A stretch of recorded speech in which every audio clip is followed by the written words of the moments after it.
What the heck?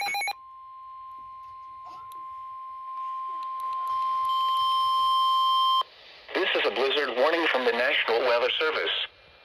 For the following, in Colorado, Castle Rock, blizzard warning in effect until 3 a.m. Mountain Daylight Time Wednesday. What?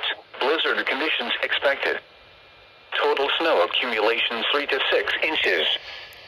Winds gusting as high as 50 miles per hour. Where? Castle Rock, Kiowa, and the Palmer Divide. When? Until 3 a.m. Mountain Daylight Time Wednesday. The following impacts are expected. Heavy snow and blowing snow will significantly reduce visibility to 1/4 mile or less. The worst conditions will be now through midnight. Travel should be restricted to emergencies only. If you must travel, have a winter survival kit with you.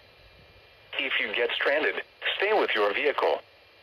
The latest road conditions for Colorado can be obtained by calling 511 or by going to www.cotrip.org.